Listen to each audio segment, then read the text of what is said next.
Hello అండి, అందరికీ praise lord. అందరు బాగున్నారా? నవంబర్ 24 ఎడారులు సెలయేర్లు విందామా? ఊరకుండుడి, నేనే దేవుడనని తెలుసుకునుడి. కీర్తనలు 46వ అధ్యాయం 10వ.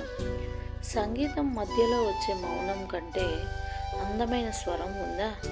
తుఫానుకి ముందుండే ప్రశాంతత కంటే, ఏదైనా అసాధారణమైన దృగ్విషయం జరగబోయే ముందు అలుముకునే నిశ్శబ్దం కంటే గంభీరమైనది మరొకటి ఉందా?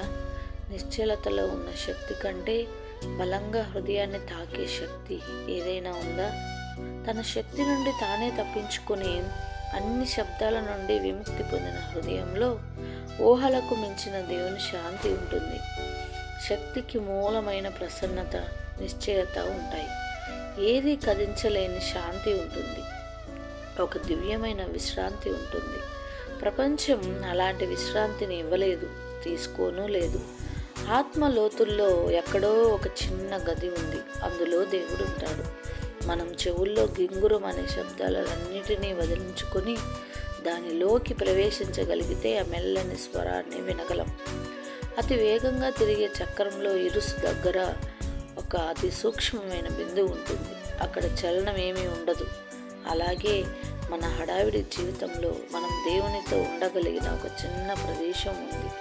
అక్కడంతా ప్రశాంతత, నిశ్శబ్దం. దేవుణ్ణి తెలుసుకోవడానికి ఒకటే మార్గం ఉంది. మౌనంగా ఉండి తెలుసుకోవాలి. దేవుడు తన పరిశుద్ధాలయంలో ఉన్నాడు. లోకమంతయు ఆయన ఎదుట మౌనంగా ఉండునుగాక. ప్రేమ స్వరూపి అయిన తండ్రి, చాలాసార్లు మేము నక్షత్రాలు లేని చీకటి రాత్రులలో నడిచాము. చుక్కల వెలుగు, సూర్యకాంతి, వెన్నెల మాకు సరిపడేది కాదు. చిమ్మ చీకటి మరిక ఎన్నడూ తొలగిపోదేమోనన్నంత చిక్కగా మా మీద పరుచుకుంది.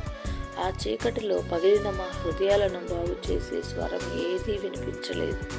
కనీసం ఉరుముల ధ్వని వినిపించినా సంతోషించే వాళ్ళమే. ఆ నిశ్శబ్దం మమ్మల్ని నరక యాతన పెట్టింది. కానీ మధుర ధ్వని గల వీణల స్వరం కంటే మెల్లగా వినిపించే నీ తీయని స్వరమే మా గాయపడిన ఆత్మలకు హాయి గొల్పింది. మాతో మాట్లాడింది. నీ మెల్లని స్వరమే మేము శ్రద్ధతో ఆలకిస్తే వినపడింది. మేము కన్నులెత్తి చూస్తే ప్రేమ కాంతిలో మెరుస్తున్న నీ వదనం కనిపించింది. నీ స్వరాన్ని విని నీ ముఖాన్ని చూసినప్పుడు ఎండిన చెట్టుకు వర్షపు ధారలు జీవాన్నిచ్చినట్లుగా మా ఆత్మలో సేదతీరాయి. Praise the lord.